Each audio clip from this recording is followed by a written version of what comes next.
বন্ধুরা, আজ 25শে বৈশাখ আমি বিশ্বকবি রবীন্দ্রনাথ ঠাকুরকে অঙ্কন করে শ্রদ্ধা জানাচ্ছি। এখন আমি ফুল দিচ্ছি।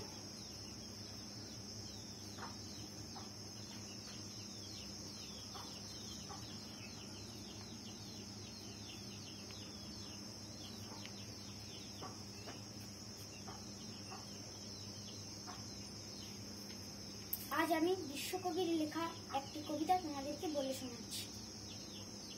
নমস্কার। কবিগুরু রবীন্দ্রনাথ ঠাকুরের লেখা প্রশ্ন। ভগবান, তুমি যুগে যুগে দূত পাঠায়েছ বাড়ি বাড়ি দয়াহীন সংসারে। তারা বলে গেল ক্ষমা করো সবে, বলে গেল ভালোবাসো।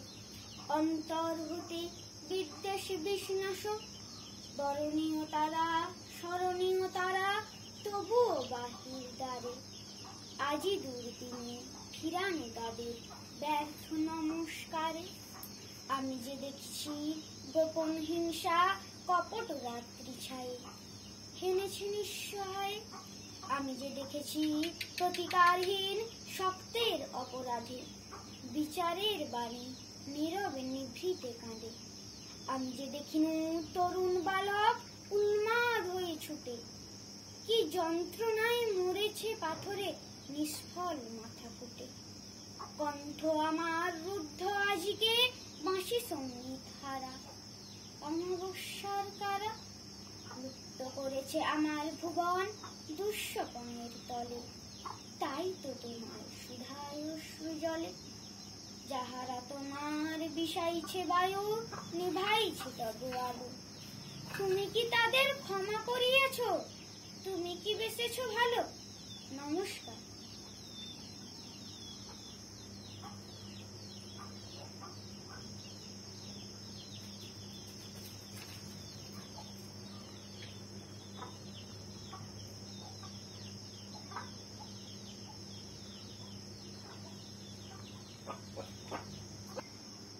বন্ধুরা, আমি কবির জন্য ফুল তুলে নিয়ে এসেছি এবং মালাও গেঁথেছি।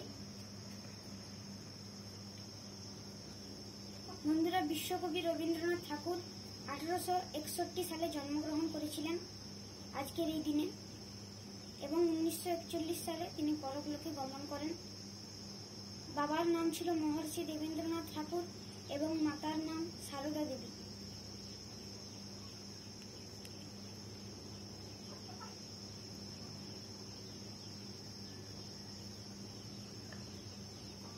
কলকাতার জোড়াসাঁকোর ঠাকুর বাড়িতে জন্মগ্রহণ